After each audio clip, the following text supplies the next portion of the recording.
is at the festival.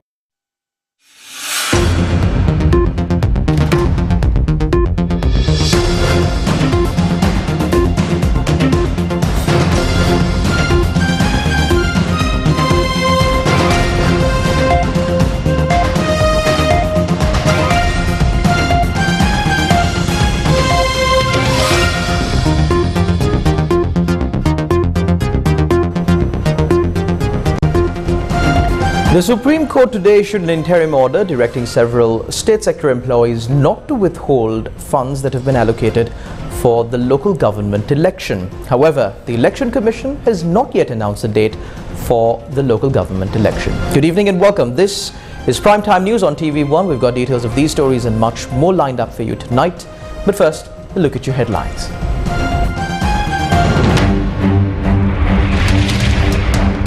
Supreme Court issues interim order preventing the withholding of funds for the local government election 2023. Election Commission meets. Local government election announcement delayed. Change of government can only be brought about through a parliamentary election. Streets are not an option for parliament, says President. Harsha and Chandima revealed that Bajirabe Wardana passed 8 gazettes as Committee on Public Finance acting chairman. Sri Lanka raises policy interest rates by 1%. Trade unions decided on trade measures that will be adopted from the 8th of March.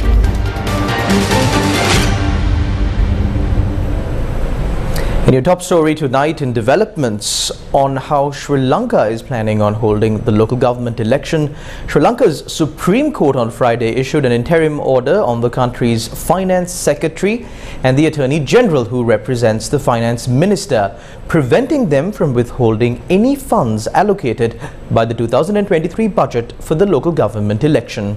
The interim order was issued after permission was granted to examine an application that was filed by the General Secretary of the Samagi Janapala, Pranjit Madhumbandara. The application was taken up in the presence of Supreme Court Justices P. Padman Surasena, Janak De Silva and Priyantha Jayawardena. The Supreme Court issued another interim order preventing the withholding of any funds from the government printer. The interim order noted that the funds approved in the 2023 budget need to be released. Therefore, the Treasury Secretary and the government printer can function without any disruption. There will be no obstacle any further. The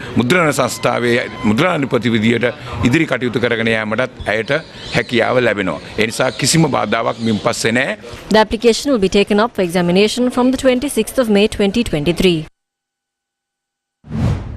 The Samagi Janapala convened a media briefing to comment on the developments surrounding the election. The issue that the Commission has was the lack of funding. Now we have got the money released. So we request the Election Commission to protect the democratic rights of the general public without delay. Before I came here, I spoke with the chairman of the Election Commission and he said that he will hold discussions with the government printer and the Secretary to the Treasury. I requested him to hold these discussions without delay.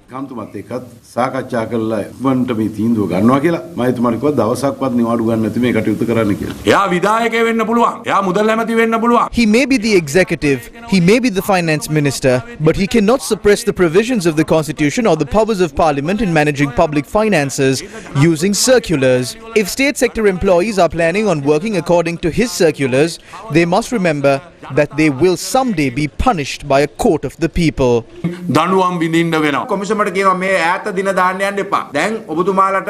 We request the Commission to hold the election as soon as possible. You are now getting the money. Summon these officials on Monday and Tuesday and hold the election before the Sinhala and Tamil New Year. The sooner the elections are held, the better it is for the country and the people. The Committee on Public Finance summoned the Finance Secretary. When we asked about funding the election, he said the Finance Minister had never said that they don't have money. He said there were difficulties in raising the funds and he never said that there were no funds.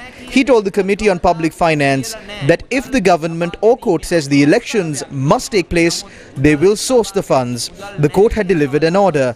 The finance secretary must comply and release the funds that were mentioned to the Committee on Public Finance. පාර්ලිමේන්තුවේ මුදල් කාරක සභාවටත් ප්‍රකාශ කරපු ආකාරයට වහාම මුදල් ටික ලබා දෙන්න කටයුතු කරන්න. Sri Lanka's Election Commission said that the new date for the local government election 2023 will be announced before the 9th of March. Although the new date of the election was due to be announced today, with the interim order of the Supreme Court being issued, the Commission said that discussions will be held with the Ministry of Finance and other relevant institutions before the new date is announced. The election was scheduled to be held on the 9th of March, however it was later postponed indefinitely. Several lawyers held a joint media briefing representing the Bar Association of Sri Lanka. They commented on the President's recent comments with regard to the Bar Association of Sri Lanka chief Salia Piris appearing in court for the Election Commission. The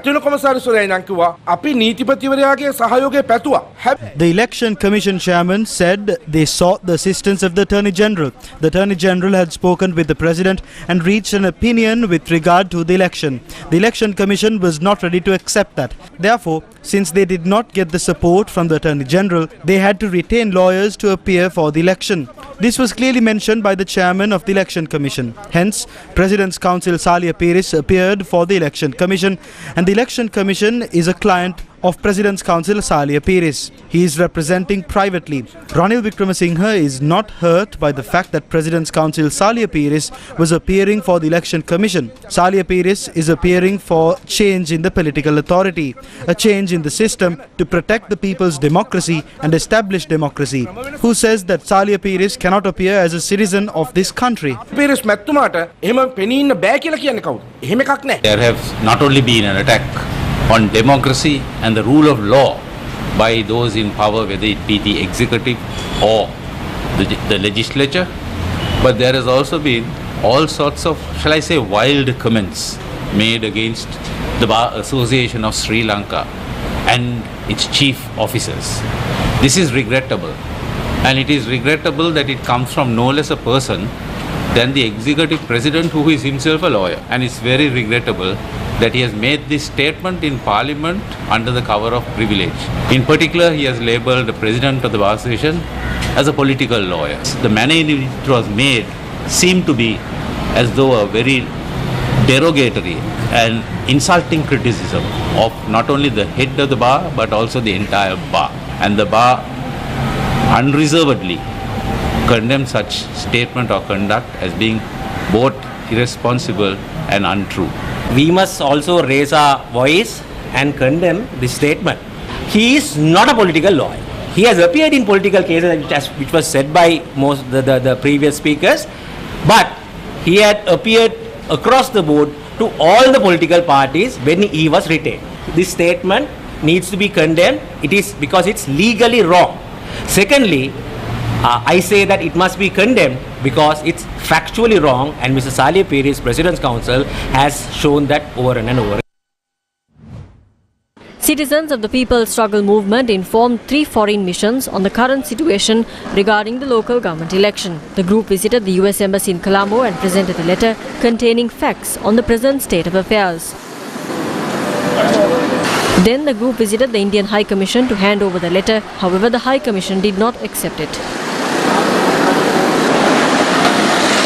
Later, they visited the Canadian High Commission and handed over the letter. We sure support the execution. As the citizens of this country, as the people fighters, we always fought for democracy, not for terrorism. Therefore, we have made these international missions aware of the situation. We are fighting and standing for the democratic rights of this country, along with all our international organizations, for the citizens of this country to resolve the crisis they are facing regarding democracy.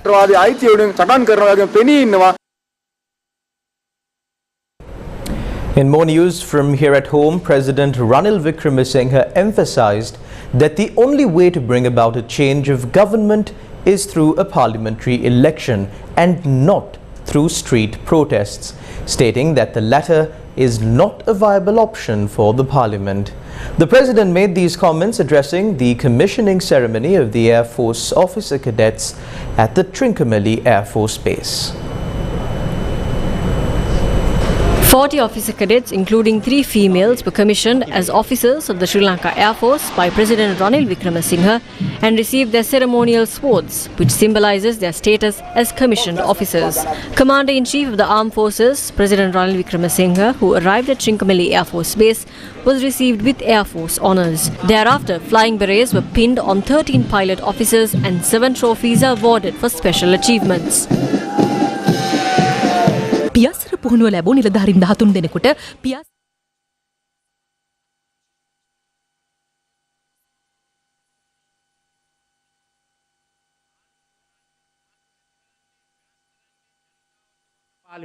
A change of government can only be brought about through a parliamentary election, and the streets are not an option for parliament. I am thankful to the 3 armed forces and the police for taking the necessary measures to protect the parliament last July. Countries without a parliament can become failed states because there will be no legislative power to pass laws. In addition, countries with failed economies have also become failed states. Therefore, we all must protect the constitution and the economy. Over the recent days, we discussed with foreign delegates and organizations to bring a positive message to the country's economy. I am confident that our efforts will yield positive results in the near future. If we lose the economy, we will lose the country. Constitutional institutions and the economy need to be protected, and that is your responsibility. When we protect all of these, we will have a country. In addition, democracy that is enshrined in the constitution must also be protected. The country and the constitution must align to move forward, and you cannot divide it. ආරක්ෂා කරාම රටක් තියෙනවා. ඒ නිසා ඒ විවස්ථාවෙන් ලැබෙන ප්‍රජාතන්ත්‍රවාදයත් ඒ වගේම ආරක්ෂා කරන්න තියෙනවා. එනම් විවස්ථාවයි රටයි දෙකම අතින් අත යන්නේ. එකට එකතු වෙලා යන්නේ. ඒවා බෙදෙන්න බෑ. The ceremony was accompanied by special performances from the Air Force bands and the parachute squadron. Discipline and gallantry of the Air Force, not just...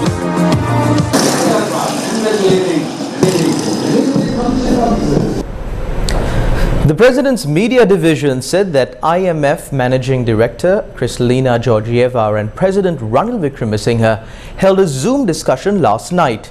The statement added that it was observed that an optimistic outlook exists among all parties involved in Sri Lanka's debt restructuring and financial facility.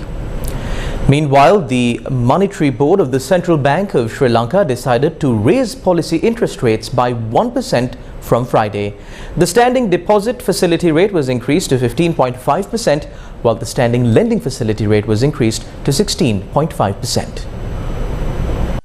Monetary Board decided to raise policy interest rates by 100 basis points. If you can remember, mainly when we negotiated the staff level agreement with the IMF back in, I think, 1st of September, we finalized the agreement. At that point, we had inflation projections and outlook from both the IMF and the central bank.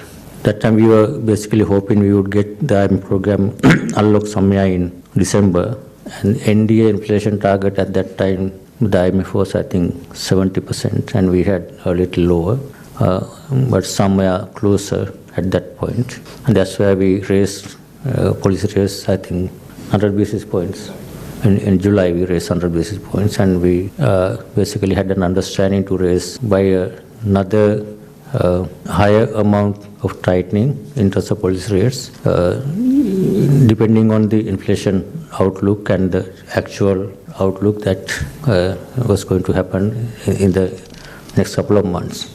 But projections are basically projections. No one can say with certainty this will be the prediction, but we are confident that our projections would be much more closer. Based on the experience last couple of months, our projections are much closer to the actuals. So now we have come to almost close to implementing the IMF program, and for us to be able to move forward, we basically had to reach a consensus with the IMF and us on what is the required adjustment of policy rates. When I go to start a loan repayment about the Bangladesh 200 and other Indian swap and everything. Bangladesh one, I think in September. September there's 200 million and then we can pay it. Indian SU and others are not still negotiated the repayment plan. So we are in discussion with them. I think it will happen only after we start the admin program and also clear the structure negotiations. Then we will discuss that. Dr. Nandalal Veerasinghe also commented on the independence of the central bank. I think anyone basically can express their own views. I have no issue with that. I think, but we all know that this central bank independence is important factor for any country to succeed in economic development. That's a historically proven fact. Even here, if you can see what our experience even last several years, last couple of years, with huge monetary expansion, what they call modern monetary theory, and reversing the inflation targeting regime. This is why we ended up in this situation. Whenever some countries there was no independent central bank, we are seeing hyperinflation like in Zimbabwe, Venezuela, all this country, why inflation is so high. There's no independent central bank. That's clearly a proven fact. Sri Lanka's opposition alleges that parliamentarian Vajirabewardene had been appointed as the acting chairman of the Committee on Public Finance during Thursday's Committee on Public Finance meeting, and that 8 gazettes have been approved at the meeting. Parliamentarian Harshana Rajakaruna and Chandima Veerakodi had opposed this move and walked out of the meeting. There was controversy surrounding the post of chairman of the Committee on Public Finance, as MP Mayantha Disanayake was appointed as chair based on a proposal by the ruling faction, while the opposition had already proposed the name of Dr. Harsha De Silva for the post. Thereafter, MP Disanayake resigned from the post, and the opposition once again proposed for Dr. Harsha De Silva to be appointed to the post. The Committee on Public Finance had met on Thursday, and UNP chairman and MP Vajirabewardene had been appointed as the acting chairman. මුදල්කාරක සභාවේ සභාපතිවරයා නිවාඩු ලබාගෙන එහෙම නැත්නම් නොපැමිණි අවස්ථාවක An acting chairman is appointed by the member of the Committee on Public Finance when the chairman is on holiday or is not present, but such action cannot be taken when the position is vacant. When a bill is presented to Parliament, it needs to be approved by the Committee on Public Finance. When Dr. Harsha De Silva was the chairman of the Committee on Public Finance, all bills were scrutinized and they were only approved after eliminating whatever that was detrimental. As usual, the officials produced bills that will be presented to Parliament during the next session. However, parliamentarian Vajirabewardene violated the standing orders and approved all the bills without any study. What I can say is that the era where Parliament serves as a crony to the executive began from yesterday. නැවත නිලධාරීන්ගේ විධායකයේ අතකොළු බවට signal කණු බවට පාර්ලිමේන්තුව පත් කරන යුගය අද මේ තීන්දුවත් එක්ක ආරම්භ වුණා කියන එක තමයි අපට කියන්න තියෙන්නේ. Dr. Harsha De Silva tweeted that the activities of the Committee on Public Finance were in violation of the standing order. He said that the post of chairman of the Committee on Public Finance must be held by a member of the opposition. News First with the people. The Professionals Trade Unions Collective warned that if the unfair taxes are not lifted by the 8th of this month, a massive trade union action will be launched. The Government Medical Officers Association, Federation of University Teachers Association, Ceylon Bank Employees Union and the Ceylon Electricity Board Engineers Union are among the 40 trade unions who met and discussed on this matter. We held discussions and took several decisions today. Anytime after the 8th of this month, we may have to go for strong trade union action that will hit the government hard and even bring the entire country to a standstill. Also, we decide to join hands with all relevant stakeholders and stage this trade union action. Thereby, on the 7th of this month, we are ready to hold discussions with trade unions representing the ports, power and energy, petroleum and all the other trade unions. We will look into how we can unite with these trade unions and move forward. Also, we are ready to inform all political parties in the country regarding these issues. Through that, we will seek their support in resolving the matter. This policy of the government is neither suitable for the country nor can it be borne by the people of this country. They always put the IMF forward and carry out false propaganda regarding these matters. They are using the officials of institutions to mislead the people. These governments always fool the people. They have fooled the people and increased electricity tariffs. The people cannot bear this. Therefore, we have done all that we could.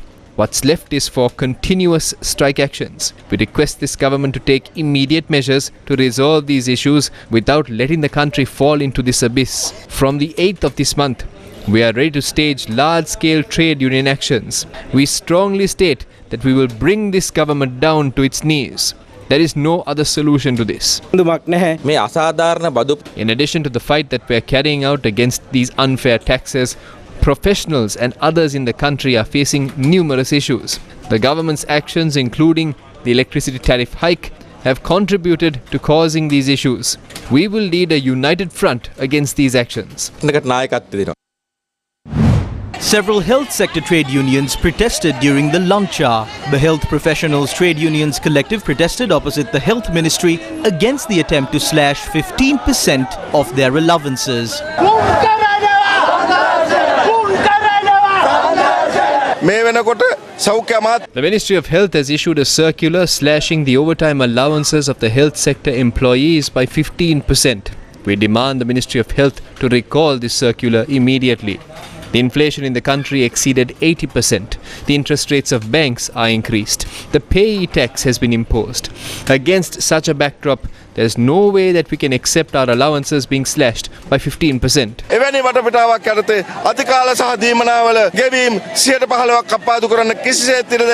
The Joint Trade Union Alliance of the Mapura General Hospital staged a protest opposite the hospital premises today. It's been 4.5 months. We don't have plasters. There are no clinical facilities available. Tests cannot be conducted. Medicine for heart patients, diabetes patients, and children are not available. Doctors, nurses, and other staff members of the Nuwara General Hospital protested and demanded the government to withdraw the unjust taxes that have been imposed. A protest was staged opposite the Kaluthara Teaching Hospital during the Lanka.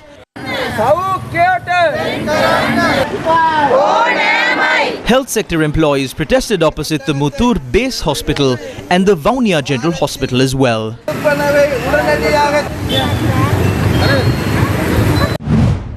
A complaint filed stating that people's fundamental rights are being violated due to the medicine shortage, price increases and surgeries being restricted was taken up at the Human Rights Commission of Sri Lanka. The complaint was filed by the Sri Lanka Medical Association and the Professionals Forum of Physicians of Medical and Civil Rights. We explained which factors contributed to this situation, including issues, delays and breakdowns in the procurement process and how it resulted in the medicine shortage. This process will not end today. This investigation will continue. We expect a fair solution. It is regretful that respondents to this complaint, the Health Secretary, Director General of Health, National Medicine Regulatory Commission did not arrive for the hearing. At a time the inability of the Health Ministry is being revealed, they must apologize to the people over their failure to be present. We scientifically explained the facts that we believe led to the situation where the people cannot buy the necessary medicines due to the needs of the politicians and officials who depend on the electricity, oil and medicine mafia.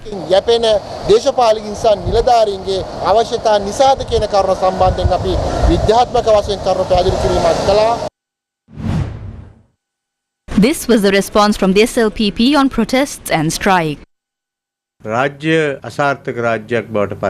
group is anticipating to take control of the country by forcing the state to collapse and creating a failed state. The recent unsuccessful protests and strikes were one stage of that. During the past 75 years, similar attempts were made to weaken the economy. There will come a time where these groups will have to go into hiding. There is an organized scheme in play to prevent the treasury from receiving funds.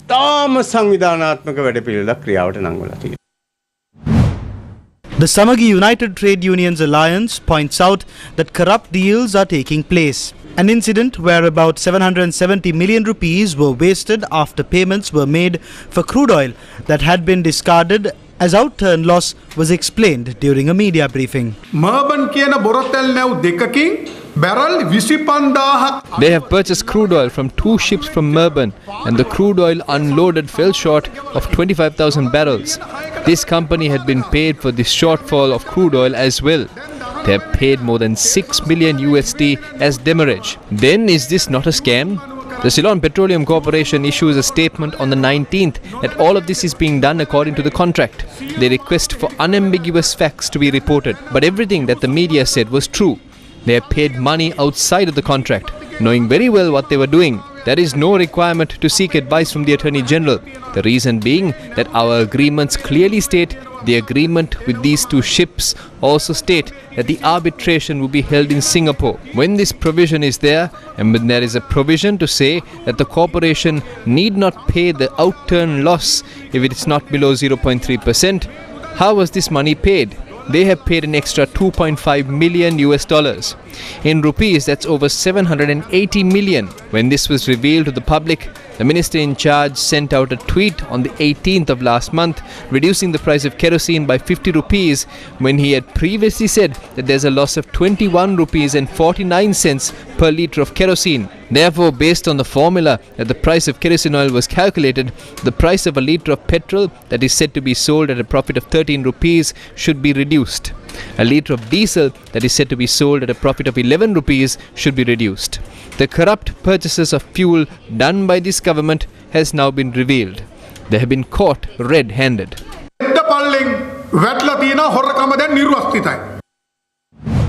Have the issues faced by farmers been solved amidst corruption, wastage, taxes, electricity tariffs and the rising cost of living? While staging a protest in Madirigiriya today, farmers highlighted that the certified price for paddy is insufficient. A group of farmers of the Kaudul Agrarian Movement also joined this protest, organised by the All Ceylon Agrarian Federation. It costs over 150 rupees to produce 1 kilogram of paddy. How did the government led by Ranil Wickramasinghe recommend the price at 100 rupees for 1 kilogram of paddy? On which scientific basis? Is paddy purchased for at least 100 rupees today? Farmers had to sell paddy for 60 rupees. Farmers cannot afford the amount of goods they purchased after selling 100 kilograms of paddy before, after selling 1000 kilograms today. That is the situation. Meanwhile, the National Agrarian Union held a religious ritual at the Mahabhadrakali Amman Kovil in Chilau today.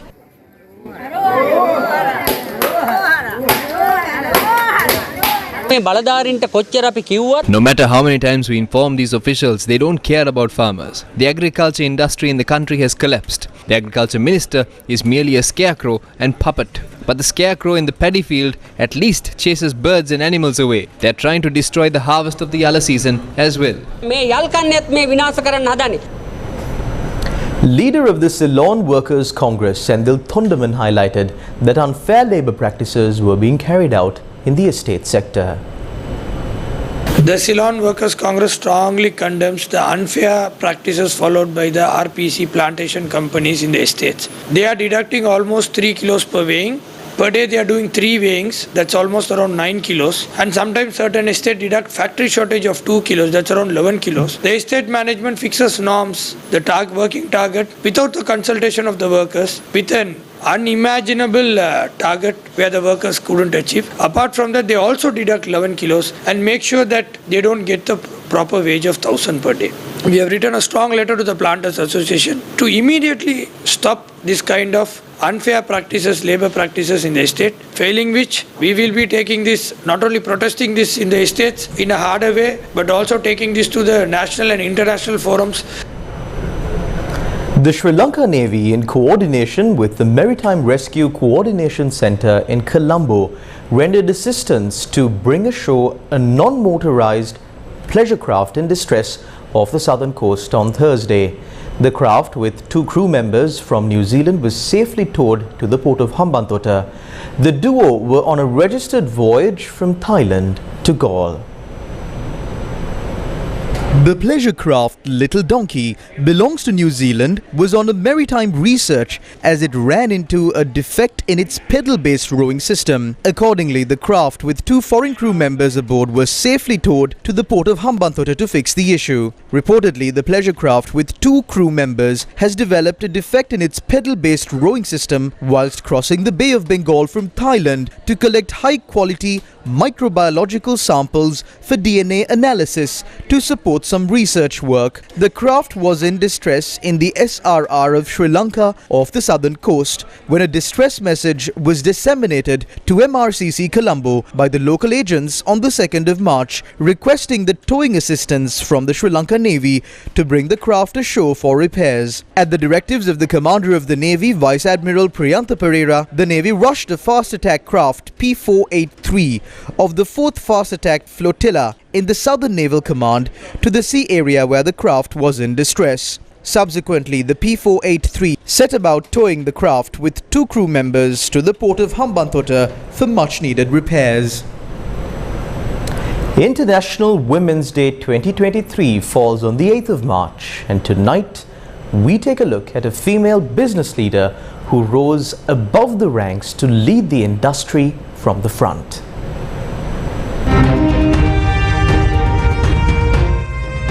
She leads one of the most popular apparel manufacturing companies in Sri Lanka, and she is well known as Tanya S. Abesundara. She is also the chairperson of the Sri Lanka Businessmen's Collective.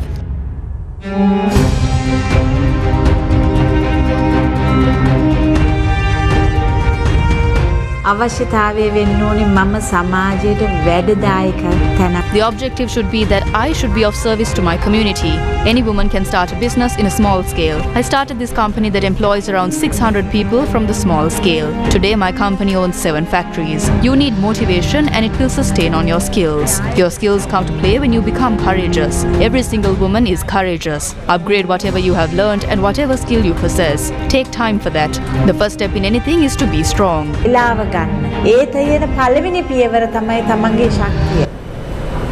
Today is day 3 of the Ride for Ceylon charity ride.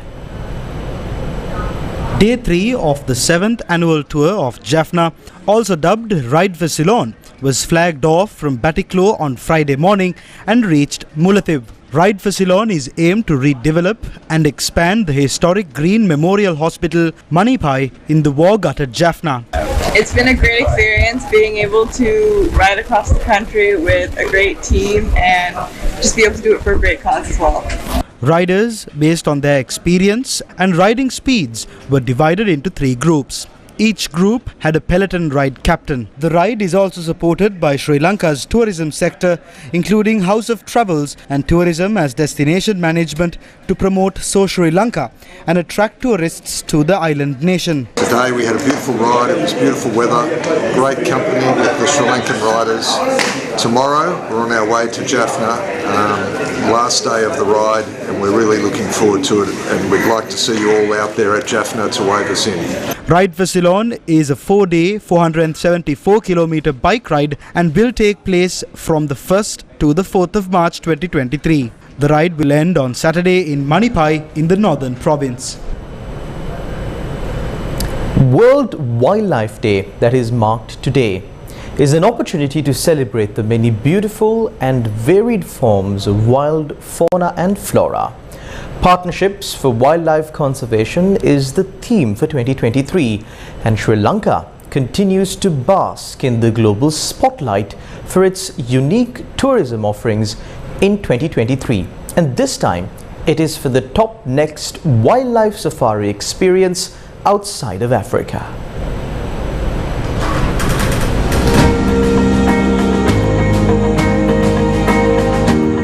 Sri Lanka has been recognized as a top wildlife safaris outside of Africa this year by the renowned Forbes magazine. The nation has one of the planet's densest populations of leopards and is arguably the best place to reliably see these magnificent cats, even more so than most of Africa.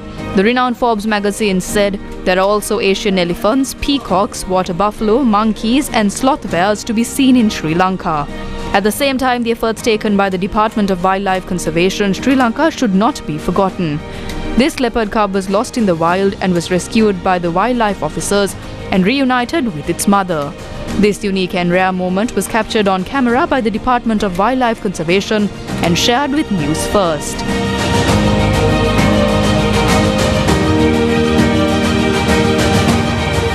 You cannot put a price on Sri Lanka's unique wildlife. Therefore, it is paramount that they are protected for the future.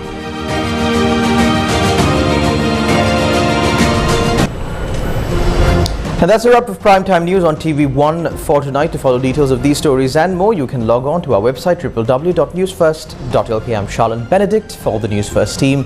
Take care and God bless.